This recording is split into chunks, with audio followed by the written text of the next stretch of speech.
Cricket Rockstar Nation, welcome to another video. You know the drill, and that's to follow my social media platforms, like the video and leave a feedback. That would mean a lot to me. But nevertheless, let's just get on with it. So today I'll be sharing my reaction with regards to the recent T20 International Series involving Australia versus India and New Zealand versus West Indies, in which for the Australia-India series, in which the men in blue won 2 matches to 1, and the New Zealand West Indies series, which finished a few days back, in which the Blackcaps won the series 3-1, despite the first 3 matches all being thrillers. Remember, all these matches are a part of all the teams' preparations for next year's ICC Men's T20 World Cup that's taking place in India and Sri Lanka, and yet still there isn't a schedule for the tournament, which hasn't been released just yet, and it's just a few months away. So coming to Australia versus India series now, the 5 match series involving two of cricket's biggest powerhouses was highly anticipated. Unfortunately, the inclement weather did result in 2 of the matches being washed out, including the final match at the Gabba. But nevertheless, despite that, India's 2-1 series victory over the Aussies, in my opinion, felt deserved, confirming their current status not just as the world #1 T20 side, but as the reigning T20 world champions.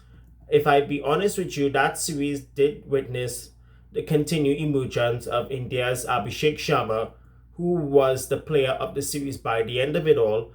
And let me tell you one other thing, he was sensational at the top. His aggressive mindset was top notch, and seeing a young opener dominate against a second string Australian lineup is incredibly entertaining for the future of T20s. As for their captain Surya Kumar Yadav, he deserves credit as well for the way how he led his team, his leadership, and the ability to take matches deep at times or finish it quickly as possible. For example, for the third match at the Blundstone Arena in Hobart, they did chase down 180 odd, and in the last game before the washout, which was the fourth game, their spinners in the likes of Akshar Patel and Washington Sundar dominated the whole course of the fourth game in Carrara, which is in the Gold Coast. Australia, meanwhile, in the series did show flashes of brilliance, but unfortunately, they were inconsistent to say the least, both with the bat and especially with their bowling attack, due to most of their seniors preparing for the Ashes, which, by the way, bowls off Friday coming. What I find also very strange is why on earth Cricket Australia would attempt to organize a bilateral series in October, November, when they know for a fact it's the back end of the Aussie winter into early spring, and the weather isn't all that good for cricket at that time. And one other thing that must be noted, even though the crowd attendances was absolutely brilliant, the weather did play spoil sport. And also, let me also point out as well that Australia has now come out of Aussie rules football season and NRL, which is the National Rugby League, where most of the grounds was used for the footy. So moving away from Aussie land to the other land down under, which is across the Tasman in New Zealand. If you look at the